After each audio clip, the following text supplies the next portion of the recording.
Well, it's awesome that you hand me this flag. It flew on STS-1. I know this flag was taken up on STS-135. There is a good shot of the STS-1 flag that flew up on board Atlantis. The Demo 2 SpaceX crew, my friends, great friends, brought this thing home. So it's amazing to think of the hands this thing has gone through. It's pretty special. And then it will travel once again on the next vehicle that leaves low Earth orbit. And here we are in Mission Control in Houston, Texas, and this flag is in my hands. And I don't know about you, but I think we should send this thing to the moon. Let's take it to the moon.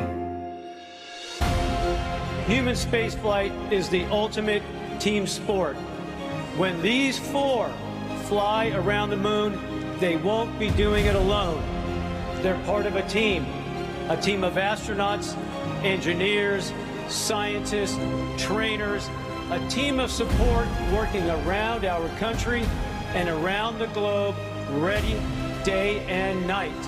We will help them carry the incredible weight, and it's a heavy one, now laid on their shoulders, because we go together for all humanity.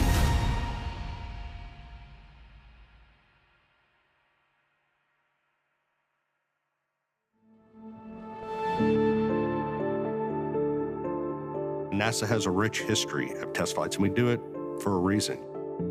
It goes all the way back to Mercury, to Gemini, to Apollo, to Shuttle, STS-1, Station, where the two modules came together, and we put that first crew on. Demo 2 on SpaceX, a lot of work went into that. Starliner for the crew flight test. These are test flights, and they're test flights for a reason, because we're making sure that that vehicle's ready to go from an operational standpoint from that point further. And Artemis is no different. NASA was established to undertake big, bold endeavors in air and space, to undertake the near impossible. The next up is America's return to the lunar environment. What we learned from that mission is going to help enable America's return to the lunar surface. When we arrive to the moon, we're there to stay.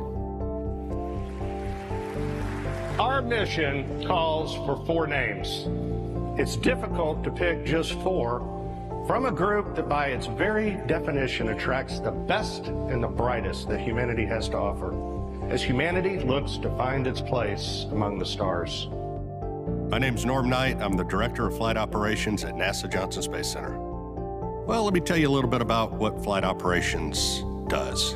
You could think of us as a service provider to the major programs at NASA, both for low Earth orbit and for our exploration goals to Moon and Mars.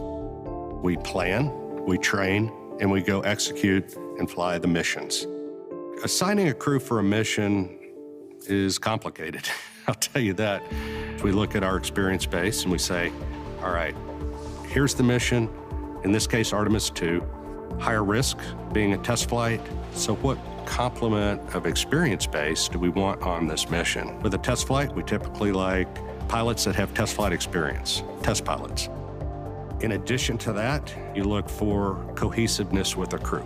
We need mission specialists on board that are able to do a lot of the tasks. We go look at an experience base within the office and say, who best can fit these needs? How can they work, or will they work together in an environment that's cohesive to aligning to the mission?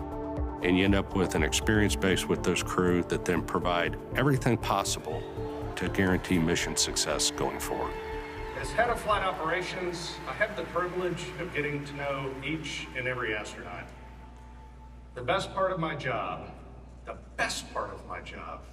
is that I'm surrounded by people who inspire, who give hope to those that might follow in their footsteps. I want to thank you all for sharing in this moment today, and thanks to our crew, Reed, Victor, Christina, and Jeremy, as they get ready to embark on this journey. It has been an amazing journey the last 2.5 years. We have just built a tremendous amount of trust between the 4 of us. This crew cohesion, we're at the point now where we are ready to go fly. For us, Artemis 2 is about much more than just going back to the moon. It is about the pursuit of excellence. If you want to go fast, go alone. If you want to go far, go together. And we are going together, and our mission success is built on handing off a starting point to Artemis 3 that sets our country and our partners up to go back to the surface of the moon. Sending machinery around the moon, beautiful machines, is a challenge. Adding humans takes it a giant leap forward. And there is a lot of work that goes into integrating people into the system. This is a very serious endeavor. This is absolutely a test flight. The last time we launched was more than 3 years ago. It did not have crew on it. It was not a completely like-for-like spacecraft on top of the SLS architecture. We basically invented all of the training for the Orion spacecraft and the rocket and put it all together, and now we're in the middle of giving all of that information to the crew to prepare them for the launch. For me, the heart of Artemis 2 are the individuals, the people that are on board that Orion capsule. They are going to represent us as humanity going out into space on this incredible journey. And to me, that's the real piece there, is the human element.